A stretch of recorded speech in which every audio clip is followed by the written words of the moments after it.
사울의 회심입니다. 이 말씀 좀 나누기 전에 우리 앞뒤 옆 분들 보시면서 한번 인사합시다. 지난 한 주도 수고 많으셨습니다. 네, 굉장히 수고가 많았을 것이라 예측됩니다.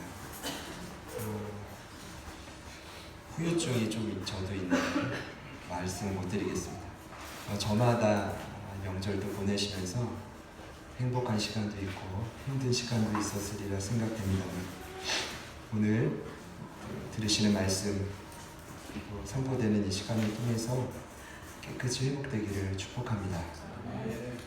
예루살렘에서 시작된 그 복음의 폭발은 땅끝까지 전해졌습니다. 저희가 사도행전을 보는 이유는 저희들도 이렇게 사명을 감당하기 위해서입니다. 일전에도 말씀드렸지만 사람은 하나님의 계획대로 살아가야 흔들리지 않습니다. 초점을 잃어버린 그 순간 저희들은 반드시 방황하게 되어 있습니다. 참 어려운 부분인데 내가 살아가야 될 이 땅의 삶의 목적이 참 많다. 그러나 여러분, 저와 여러분의 삶의 가장 중요한 목적은 복음을 땅끝까지 전하기 위함입니다. 그래서 제자들 교회가 시작이 됐고 이 땅을 바꾸고 하나님께서 저에게 맡기신 그 사명을 끝까지 감당할 때 저와 여러분이 끝까지 살아남을 수 있습니다. 그 목적을 잃어버리면 반드시 이 안에도 도태되는 영혼들이 있을 것입니다. 저부터 떠날 수 있습니다. 목적을 잃어버리면 다 죽는 것입니다. 살고 죽는 문제입니다. 여러분, 우리가 그냥 복음을 전해야 되겠구나, 이 정도가 아니라 오늘 말씀은 우리가 앞으로 어떻게 살아가야 될지 분명히 가르쳐주는 영적인 지도입니다. 분명한 사건들이 이 사도행전을 통해 굵직굵직하게 있었습니다. 아무리 성령 충만했던 제자랄지라도 넘지 못했던 게 있다면 그들 안에 오랜 시간 굳어버린 지식, 생각, 우린 이것을 고정관념이라고 합니다. 그들에게 가장 큰 고정관념은 혈통의 문화를 넘지 못했다는 겁니다. 나는 절대로 또 다른 유대인들과 사마리아인들과 이방인들에게는 복음을 못 전하겠다. 그래서 하나님이 예루살렘 땅에 허락하신 것이 큰 박해입니다. 제가 이 말씀을 전할 때 사실 속으로 두려웠습니다. 저에게도 느껴지고 여러분들 아시겠지만 하나님의 뜻대로 반응하지 못하고 고집을 피우다 보면요, 하나님은 언젠간 우리의 삶에 브레이크를 거십니다. 그게 사도행전 7장에 나온 큰 박해입니다. 그때 누가 죽었죠? 스데반 집사님이 죽었습니다. 이때 이후로 유대인도 더 이상 구원의 반열에 있지 않았습니다. 이 말은 뭐냐면 사도행전 7장을 기점으로 누구든지 예수를 구주와 주로 영접하지 않으면 구원받지 못합니다.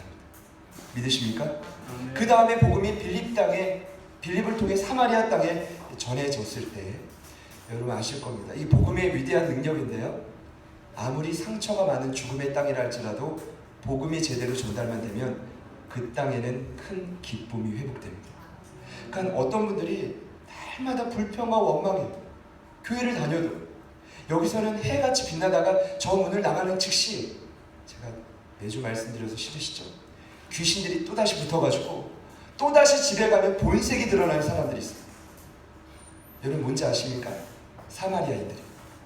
그러나 복음이 제대로만 전달이 되면 그 땅에도 큰 기쁨이, 그리고 이것이 지속되기 위해서 뭐가 필요했냐면 성령의 충만함이 필요했다. 그래서 예루살렘에서 두 사도가 급하게 파송이 됐던 겁니다. 베드로와 요한이 기도하자 그 땅에 놀라운 성령의 충만한 역사가 있었는데, 더 놀라운 건 그런 부흥의 현장 속에서도 고집을 피우는 사람이 있었다는 겁니다. 대단하죠, 여러분? 안 대단하십니까? 이게 제가 지난주에 드린 말씀입니다. 다 기뻐하는데 그 중에 한 사람, 마술사 시몬, 자칭 큰 자라 여겼던 자. 근데 이분은 겉으로는 열심히 해요. 교회를 따지면 봉사활동을 열심히 합니다. 그러나 결정적인 순간 그의 삶의 주인은 뭐였습니까? 돈이었고 명예였고 세상에 영향력을 끼치는 거였습니다. 제가 말씀드렸습니다. 하나님이 원하시는 건 전심보다 진심, 저와 여러분의 중심을 아세요. 하나님을 속일 수가 없습니다. 돈으로 그분의 은혜를 살 수가 없습니다. 하나님은 우리의 삶의 목적이 무엇인지를 너무나 잘 아십니다. 진정한 믿음. 여러분, 여기까지 되면 그림이 좋지 않습니까? 예루살렘, 온 유대와 사마리아. 이제 남은 건 뭡니까? 땅끝. 이방인에게 복음이 전해지면 되는데, 오늘 잠시 이 사도행전 9장에는 또 다른 이야기를 기록하고 있습니다. 그가 누구냐면 사울이라는 한 사람이 회심하는 사건입니다. 왜입니까? 하나님은 그 사울의 회심을 통해서 이방 땅에 복음을 전하는 기폭제를 삼아요. 한 인물의 회심은 굉장히 중요합니다. 여러분, 회심은 뭡니까?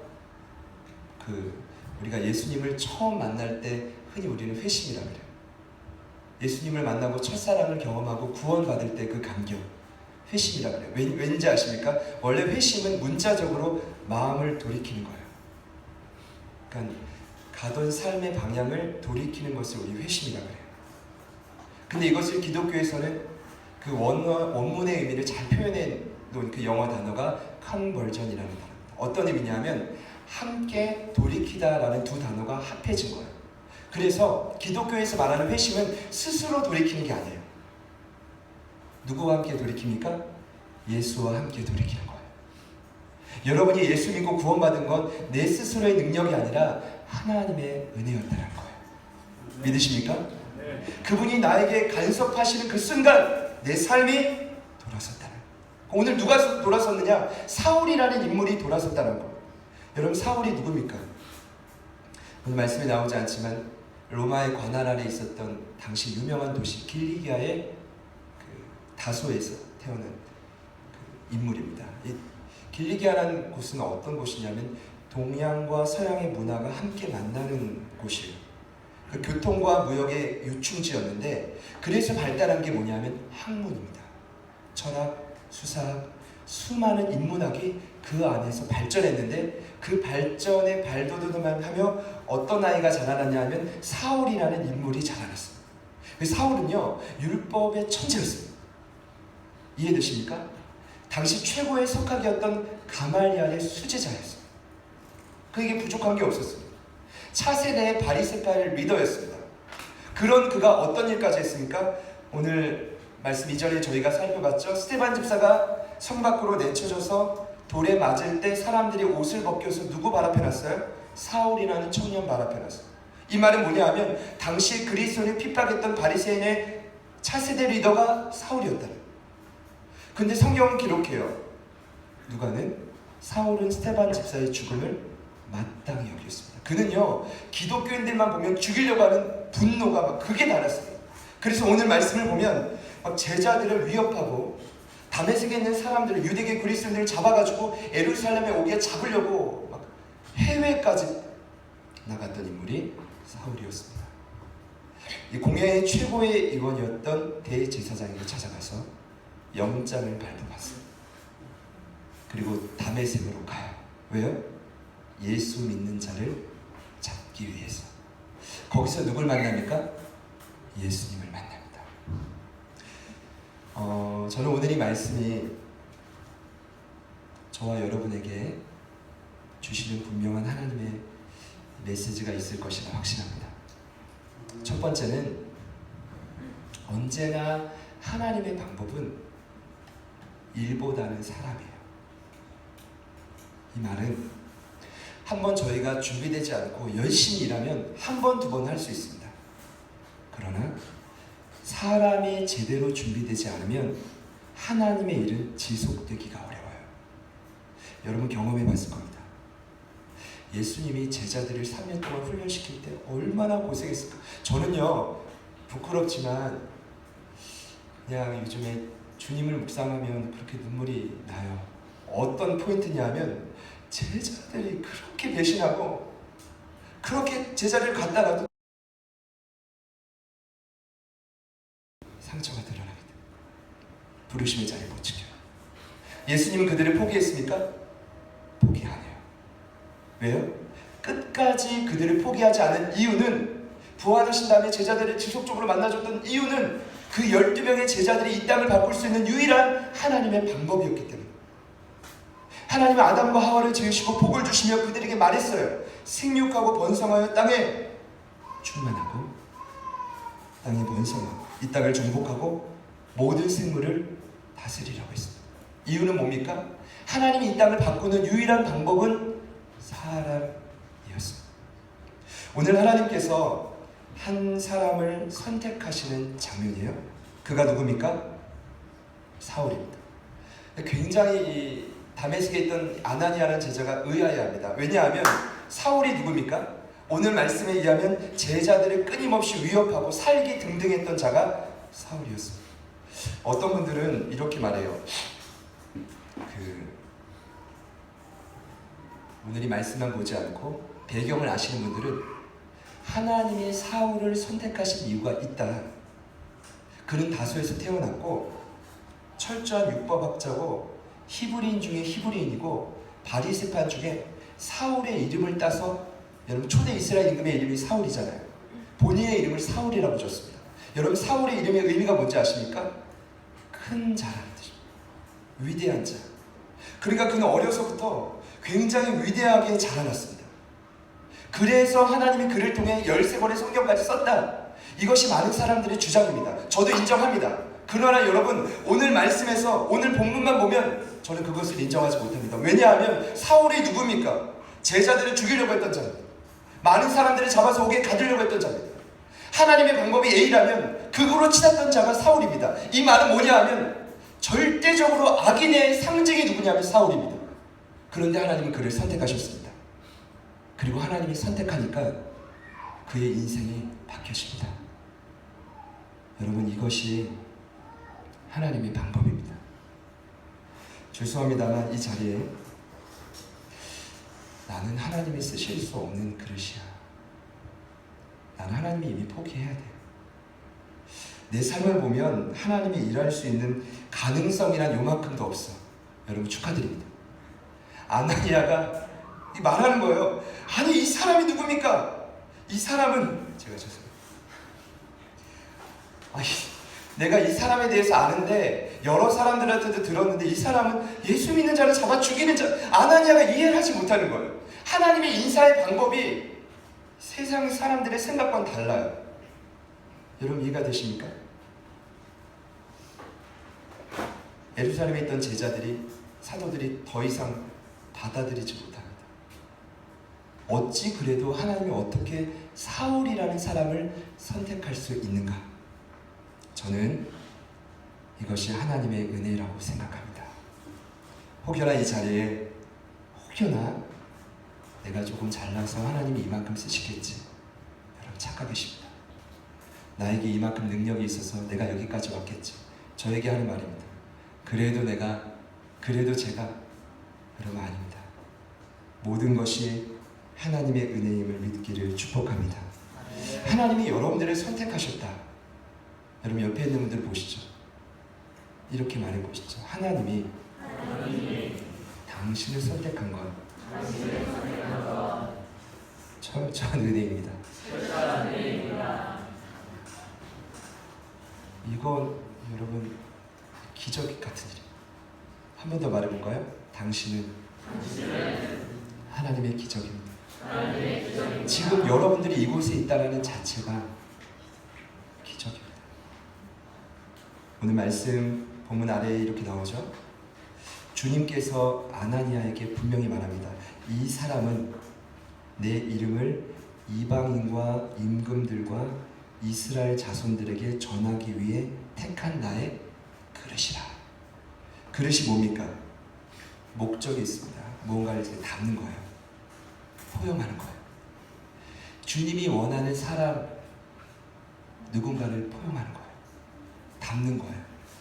유대인뿐만 아니라 이방인들까지 다 담을 수 있는 그릇으로 누굴 택했냐면 하나님이 말도 안 되는 사울이라는 분을 택했다는 거죠. 여러분 여기서부터 준비가 시작되는 겁니다. 사울이 잘나서 하나님이 그를 선택한 게 아니라 하나님이 그를 선택하는 은혜가 시작이 되면서 하나님이 그를 준비시키는데, 그 준비가 뭐냐 하면 오늘 말씀에 나오는 회심의 사건입니다. 오늘 회심의 사건은 아주 간단하게 나옵니다. 사울이 길을 가다가 다메섹에 가까이 이르렀을 때 갑자기 하늘로부터 빛이 그를 둘러서 비칩니다. 그러면서 그에게 말씀이 들리기 시작합니다. 같이 한번 따라해 볼까요? 사울아 사울아, 내가 어찌하여 나를 박해하느냐. 이 말씀에 사울이 땅에 엎드러져서 주님께 이렇게 말합니다. 주여, 누구십니까? 이때 예수님이 다시금 말씀하죠. 나는 내가 박해하는 예수라. 너는 일어나 시내로 들어가라. 내가 행할 것을 내게 이를 자가 있느니라. 여러분, 이것만 보면 예수님과 함께 뭔가 돌이켰는데 뭐에서 돌이켰는지 잘 모르겠어요. 제가요, 한 주간 말씀을 묵상하면서, 아니 이 말씀 이후에 사울이 평생 동안 주를 떠나고 배반하지 않아요? 물론 날마다 십자가에 자기를 쳐서 복종시켰지만 그가 부르심의 자리를 날마다 지켰어요. 돌에 맞아도 몽둥이에 맞아도 아무리 힘들고 어려워도 그 자리를 지켰어요. 그 힘이 바로 여기에 있는데 도대체 어떤 일이 이 회심이라는 짧은 본문 안에서 일어난 것일까요? 제가 그 몇 가지를 잠시 나누려고 합니다. 오늘 말씀을 들으시면서 바라기는 저희 안에도 이와 같은 회심의 역사가 다시금 있기를 소망합니다. 제가 일전에 말씀드린 것처럼 회심은 예수님을 만나서 함께 돌이키는 거예요. 그러면 첫 번째 오늘 말씀에서 그가 예수님을 만나서 가장 먼저 일어난 반응이 있다면 삶의 주인이 바뀌었다는 것입니다. 오늘 본문 말씀 같이 한 번 더 읽어봅시다. 몇 절이냐면요, 3장 5절, 9장 5절 말씀입니다. 같이 한번 읽습니다. 시작.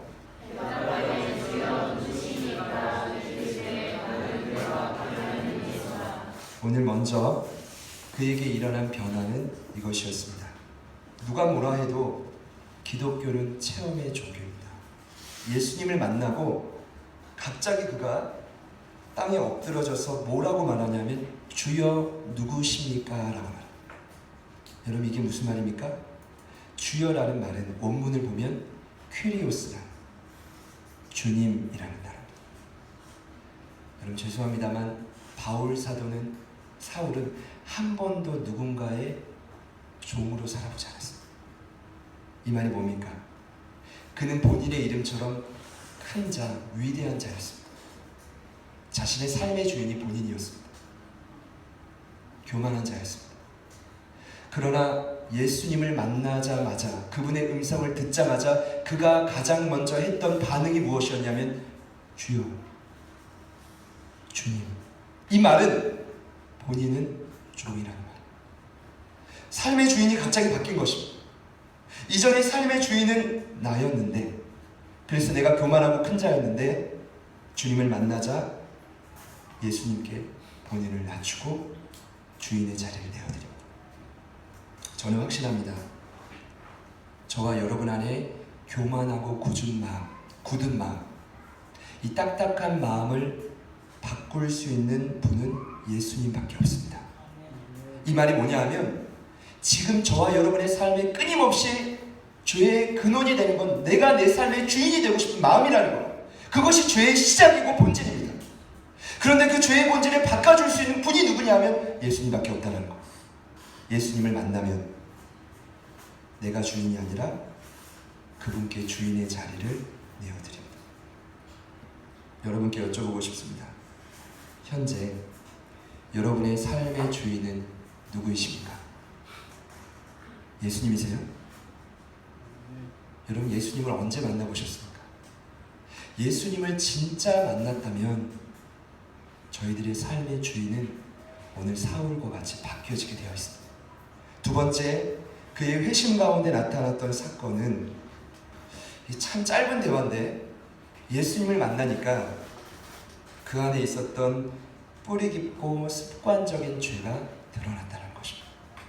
여러분, 예수님 만나면 너무 좋을 것 같죠? 좋을 것 같다라고 생각되시는 분들,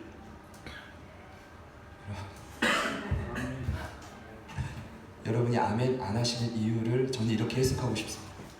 예수님을 만나면 어떤 일이 일어나냐면 오늘 말씀에 나온 것처럼 우리 안에 있는 죄가 명확하게 드러나요. 여러분, 죄는요, 아무리 숨기려야 사람은 숨길 수 있어도 사람 앞에는, 하나님 앞에서는 숨길 수가 없어요. 오늘 많은 여러 동료가 같이 다메섹 가는데 그 음성을 듣고 자지러진 자가 누굽니까? 사울 한 사람입니다. 여러분 잘 보셔야 돼요. 예수님 만나자마자 짧게 한마디 합니다. 나는 내가 박해하는 예수다. 박해가 뭡니까? 예수님을 진멸하고 파괴시키는 거예요. 여러분, 똑같이 신앙생활에도 예수님의 반대편에 서서 그분의 삶을 억누르는 분들이 있을 수 있다는 거예요. 예수님 다른 이야기 하지 않았습니다. 나는 네가 박해하는 예수다. 아무리 사람이 많아도 한마디로 지적합니다. 뭡니까? 어설프게 지적하지 않습니다. 어사무사하게 하지 않습니다. 예수님을 만나면 명확하게 내 안에 있는 죄는 드러나게 되어 있습니다. 이것이 회심의 가장 큰 은혜입니다. 여러분, 이게 일어나면요, 어떤 현상이 일어나냐면 충격을 좀 받아야 돼요. 아, 그게 죄였구나. 아, 이게 죄였구나. 그래서 오늘 사울의 눈이 멀은 거예요. 먹지도 못하고 충격을 받아요. 보지도 못하고 식음을 전폐하고 입맛이 떨어진 게 아니라 완전 충격을 받은 거예요. 자기 딴에는 예수 잡는 자를 잡아서 죽이고 옥에 가두는 것이 하나님의 영광인 줄 알았는데 예수님을 만나고 보니까 이게 죄였어요. 죄인 걸 알고 충격을 받은 거예요. 저는 이것이 사울의 가장 큰 장점이라고 생각합니다. 죄라는 걸 인지했을 때 자꾸만 남의 눈에 있는 티를 보고 정죄하는 게 아니라 내 눈에 들보를 알고 거꾸로 하시는 거예요. 제가 참 놀라운 건, 정말 신기한 건 이거예요. 어찌 저희들은 죄라는 걸 알면서도 충격조차 받지 않아요. 이게 참 신기한 거예요. 이게 참 아이러니한 거죠. 그럼 저는 또다시 이번 주에 고민하는 겁니다. 분명히 성령께서 우리 안에 살아계시고 구원받았고 함께한다면 성령이 하는 가장 주된 일은 죄를 책망하는 일. 책망이 뭐예요? 단순히 지적하는 게 아니라 우리 안에 있는 죄를 드러내는 거예요. 그럼 충격을 받아야 되는데 더 이상 충격을 받지 않고, 더 놀라운 건 같은 죄를 반복적으로 계속한다는 거죠. 저의 두 번째 질문, 여러분 구원 받으신 게 맞습니까? 정말 성령님이 그 안에 계십니까?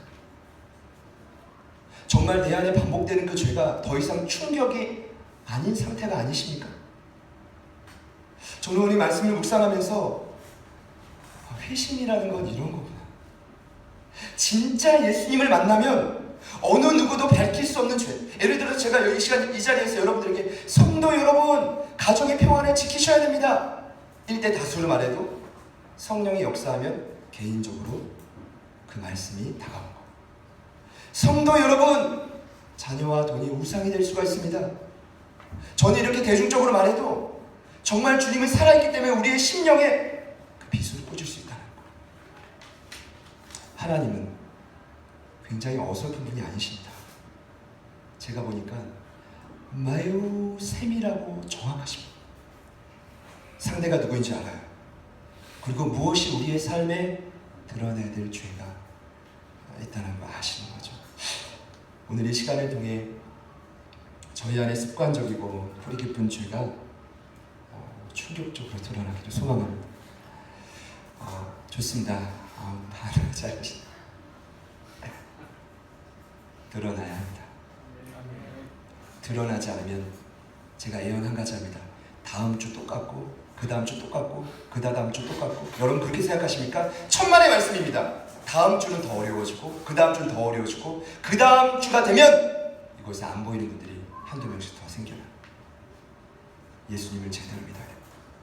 예수님을 믿는데 내 삶의 현장이 똑같다. 이거 잘못 믿는 것입니다. 오늘 우리에게 주님이 진정으로 찾아오시기를 축복합니다. 그런데 놀라운 것은 오늘 이 회심의 사건을 마지막에 이렇게 누가가 기록합니다. 우리 9절 말씀 다 같이 한번 읽어보겠습니다. 자, 시작.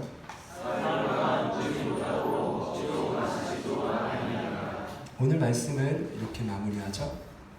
이 사울이 사흘 동안 먹지도 마시지도 못했다. 무슨 의미입니까? 제가 생각할 때는 그냥 단순히 식음을 전폐한 게 아니라 심각하게 무언가를 고민한 겁니다. 뭘 고민했을까요? 예수님을 만나고 그의 인생이 죄로 얼룩져 있다는 것을 깨달은 겁니다. 그리고 심각하게 고민하면서 하나님 앞에 기도했던 것입니다. 저는요, 이런 생각이 들었습니다. 저희들은 은혜 받고 예수님을 만났다라고 때로는 말합니다. 그리고 때로는 눈물도 흘리고 회개도 합니다. 그러나 막상 삶의 변화가 나타나지 않을 때 여러분 무엇 때문이라고 생각하십니까? 저는 오늘이 마지막 회심의 과정이 저희들의 삶에 나타나야 한다고 생각합니다. 그것이 무엇입니까? 사흘 동안 아무것도 먹지도 않고 보지도 못하고 오로지 하나님 앞에 고민하며 신음했던 것입니다. 얼마나 그의 삶이 돌이 깊게 많았다면 3일이라는 시간이 걸렸을까요? 그런데 성경은 사흘, 이 3일은 의미하는 상징이 있죠. 그것은 무엇이냐면 철저한 죽음을 상징합니다. 여러분, 사람이 죽으면 보통 3일장을 지냅니다. 이것은 사람이 3일이라는 72시간이 지나면 더 이상 살아날 가능성이 없다라는 것을 전제하는 거죠. 그래서 이 장례 일정을 계속 치릅니다. 성경에 보면 예수님이 십자가에 죽으시고 며칠 만에 부활하셨습니까? 3일. 이것을 어느 누구도 이 예수님의 죽음에 대해서 토를 달지 못하게 해요. 그분은 죽었고 철저한 죽음을 경험하셨고 그 죽음의 권세를 이기시고 생명의 부활을 우리에게 주셨다는 걸 말씀해 주기 위함. 아무리 변화되지 않는 사람도 3일간 집중하면 뭔가 역사가 일어나는. 구약에 나오는 선지자 요나가 물고기 뱃속에서 며칠 있었게요? 3일 있었습니다. 아브라함이 그 아들 이삭을 바칠 때 모리아 산으로 가는 그 길이가 며칠 길이었을까요? 3일 길이었습니다. 예수님을 만나고 받은 충격만으로 우리의 삶이 변화될 것이라 생각하지 마십시오. 저는 오늘 저와 여러분들에게 이 사흘의 시간이 필요하다. 우리 아까 찬양했던 그 목마른 사슴 있죠?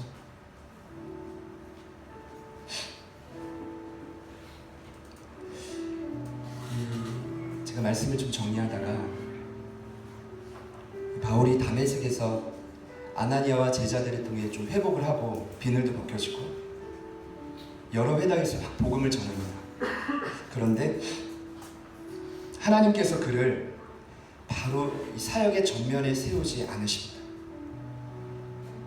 무엇을 하시냐면 그는 다메섹에서 아라비아 사막으로 떠납니다.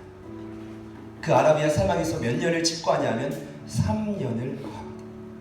오늘 말씀에 생략되어 있지만 갈라디아서 1장 이하를 보면 바울이 그곳에서 시간을 지냈다는 것을 보게 됩니다.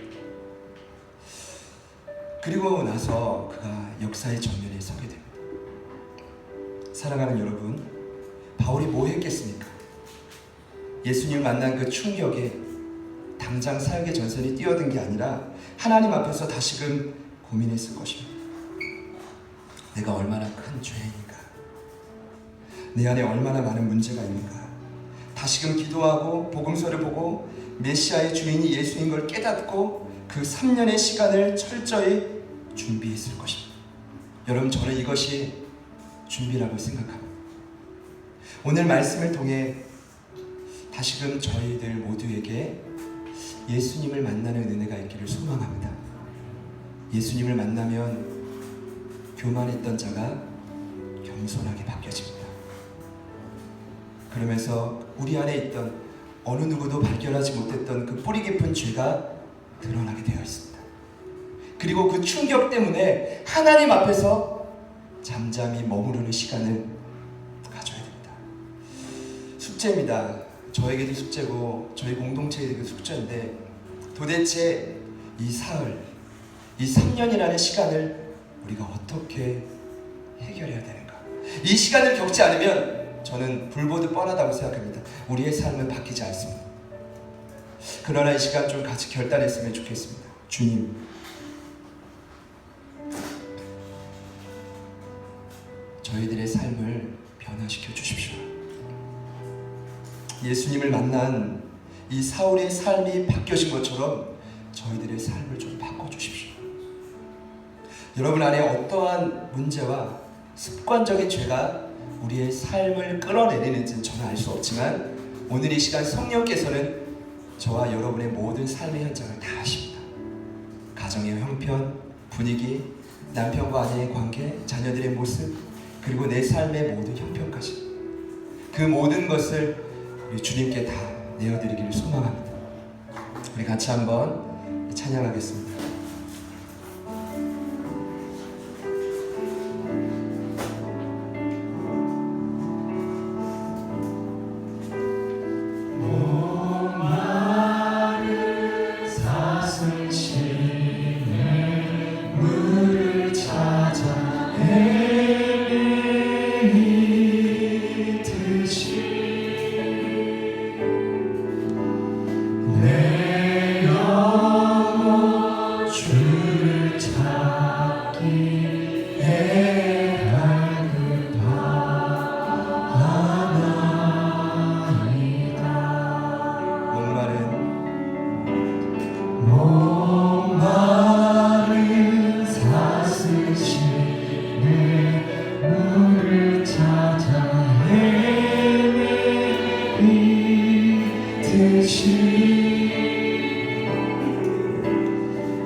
주님만이 나의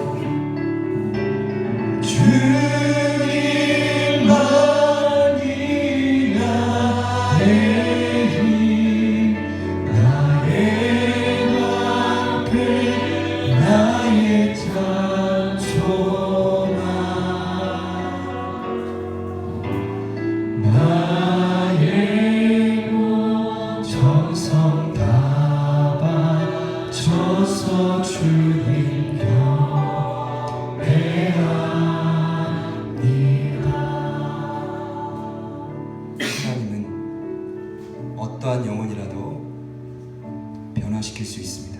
아멘. 그리고 그 영혼이 예수님을 만날 때 삶의 주인이 바뀌어지고 그 죄가 드러나 충격은 받지만 주님 앞에 씨름하며 고민하는 그 시간들을 통해 그는 하나님의 온전한 사람으로 세워집니다. 이것이 사울의 철저한 준비였습니다. 스스로를 큰 자라 여겼던 사울은 예수님을 진정으로 만났기에 훗날 그의 이름을 바울로 바꿉니다. 로마식 이름이었던 바울은 작은 자라는 뜻입니다. 예수님을 만나고 보니 나는 하나님 앞에 하염없이 작은 자라는 것입니다. 저희들은 지난주에도 말씀을 나누었습니다. 자칭 큰 자라 여겼던 그 시몬은 끝끝내 주님 앞에 그 마음을 돌이키지 못했습니다. 도리어 예수 믿는 자를 끊임없이 박해했던 이단의 수장이 되었습니다. 저는 오늘 이곳에 있는 저희들 모두가 예수님께 우리의 삶의 주인을 다시금 내어드리기를 소망합니다. 그 주인이 바뀌어지고 내 안에 뿌리 깊은 죄가 철저히 드러나기를 소망합니다. 그리고 우리는 하나님의 은혜와 봉급 아래서 철저히 다시금 새롭게 빚어져야 됩니다. 오늘 이 결단을 하시는 분들이 있다면 이 시간 잠시 초청하길 원합니다. 다 같이 두 눈을 감아주시고, 주님, 내가 예수님을 만난 지 오래되었습니다. 내가 예수님을 만나서 진정으로 내 삶이 사울과 같이 변화되기를 소망합니다.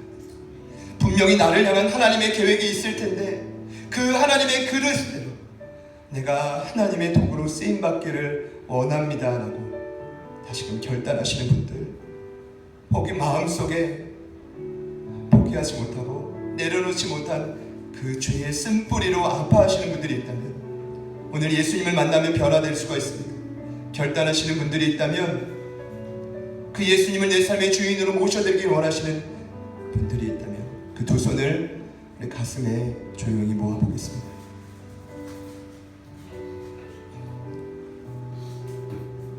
성경은 철저히 회색지대가 없습니다. 예수님을 만난 자, 그의 삶이 이전에 어떠하든지 삶이 바뀌어집니다. 그러나 예수님을 만나지 못하고 거짓 신앙을 가진 자, 변화되지 못합니다. 오늘 두 손을 가슴에 모으셨다면 다시금 이 찬양 고백할 때, 주님, 내 삶의 온전한 주인이 되어 주십시오. 어느 누구도 만질 수 없는 그 추악한 죄의 문제를 드러내시고 회복시켜 주옵소서. 그리고 저희들을 주님의 온전한 그릇으로 빚어 주옵소서. 우리 다 같이 한 번 더 이 찬양 고백하며 나아갑시다. 목마른 사슴 시내 물을 찾아 헤매이듯이 내 영혼 주를 찾기에 갈급하나이다.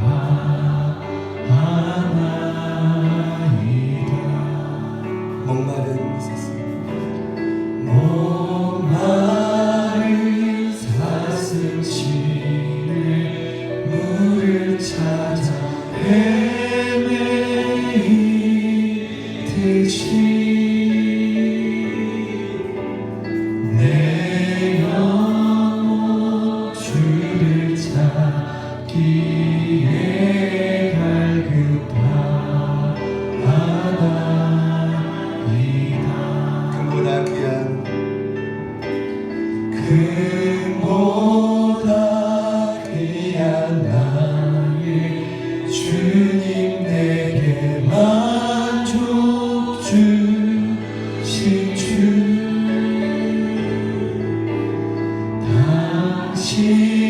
당신만이 나의 기쁨 또한 나의 한 번 더 고백합시다.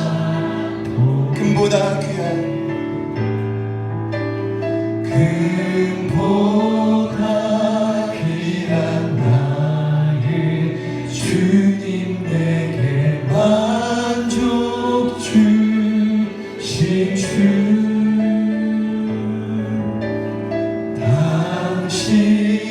당신만이 나의 기쁨 또한 나의 참고백.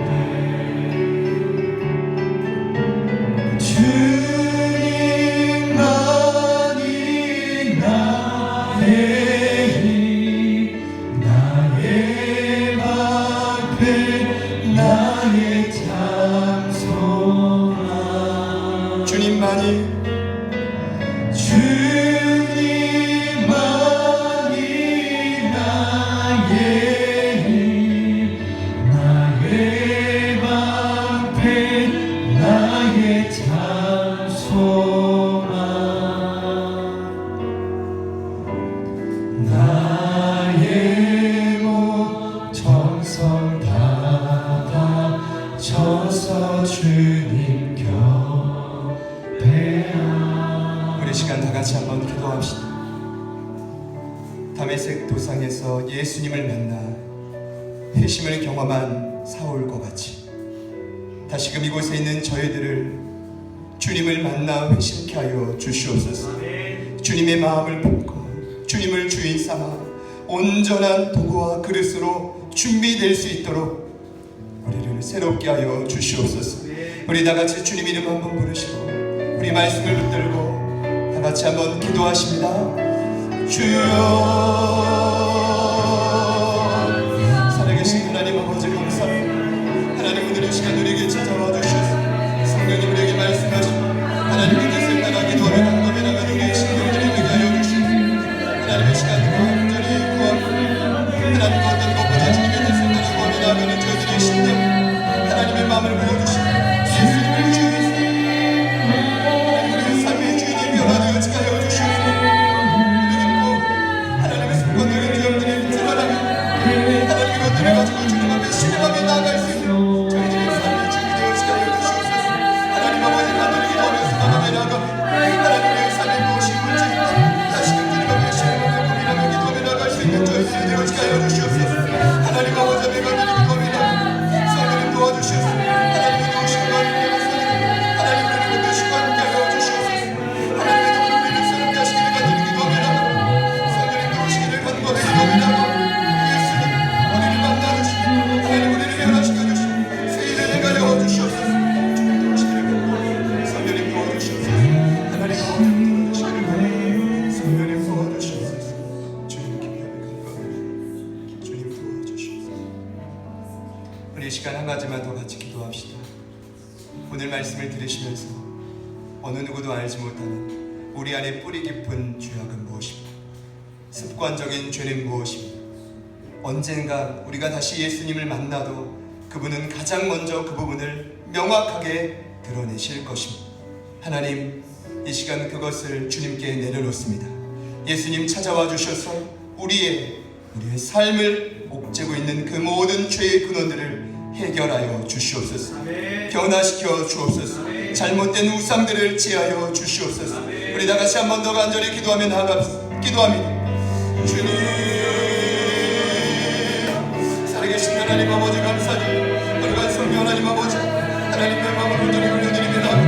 하나님 그것이 무슨 상처, 하나님 원하시지 않는 교만이며 하나님 그 어떤 것도 만족할 수 없는 죄거든 주님의 시간에 찾아와 주셔서 하나님 우리 안에 있는 모든 죄를 예수 이름의 능력으로 못 따라가게 하여 주옵소서. 하나님 온전히 주님께서 주인 되어주시기를 소망합니다. 주님을 만나고 변화됐던 그의 삶의 상처, 하나님 내 삶에 다시금 주님 앞에 세워주기를 소망하며 나갑니다. 한 분 한 분의 삶에 찾아와 주셔서 온전한 주인이 되어주셔서 온전한 삶의 주인이 되어주셔서 주님 찾아와 주셔서 세례 내가시기를 간절히 기도하며 성령님 도와주셔서 하나님의 것들을 말씀하여 주옵소서. 하나님 그것들을 통해서 우리를 자유케 하여 주옵소서. 하나님 주의 근원들을 끊어 주옵소서. 하나님 무엇이 주님 몸의 능력이 있습니다. 예수 이름의 능력 안에 있습니다. 하나님께서 함께 말씀하여 주셔서 우리를 새롭게 하여 주옵소서. 주님 세례 내가실 주님을 찬양합니다.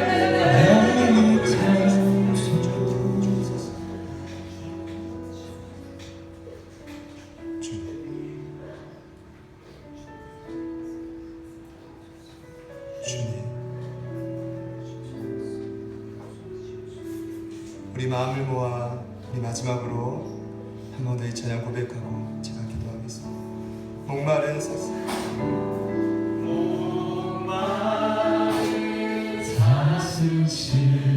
사슴심에 물을 찾아 헤매이 예수님 우리에게 찾아와 주십시오. 우리를 만나 주십시오. 내 영혼 주를 찾기에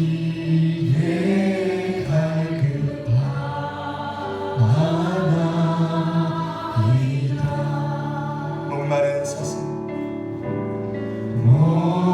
목마른 사슴심에 물을 찾아 헤매이듯이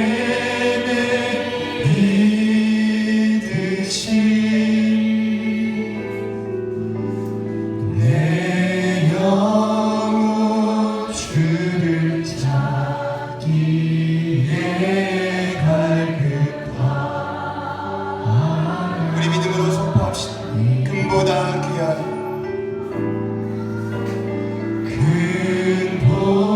금보다 귀한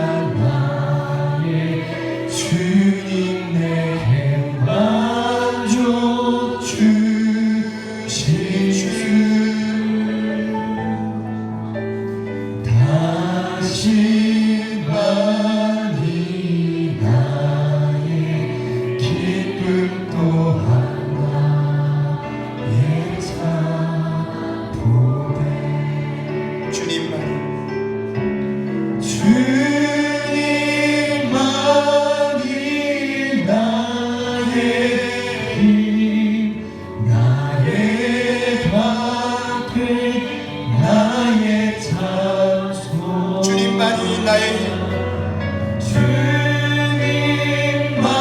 주님만이 나의 힘, 나의 방패, 나의 찬송아.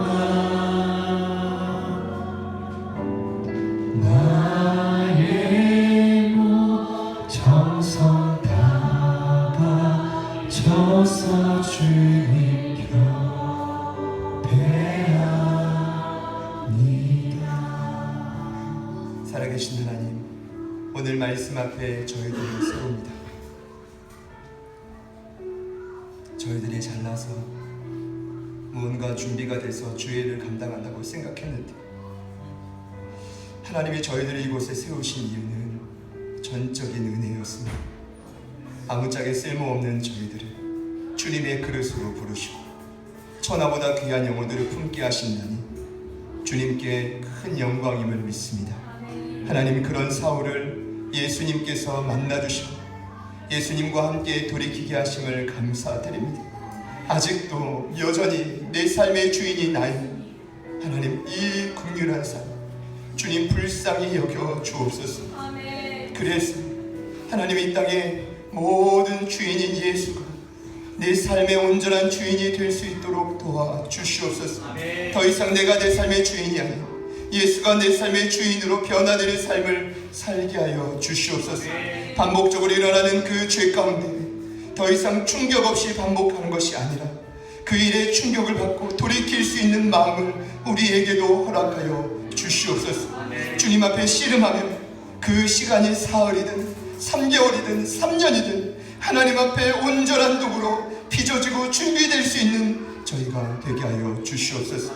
사울이 바울이 되었던 것처럼 주님을 진정으로 만나 교만함에서 자유로 주님 앞에 납작 엎드려져 주님의 철저한 도구로 쓰임받는 저희들이 되게 하여 주시옵소서. 더 이상 방황하지 않게 하여 주시고 상처와 교만으로 얼룩지지 않게 하여 주시고 예수님을 만나 제대로 된 신앙생활의 그 여정을 걷는 저희 모든 가족들이 되게 하여 주옵소서. 주님께 연약한 저희들의 모든 삶을 맡겨드리며 예수님의 이름으로 간절히 기도드립니다.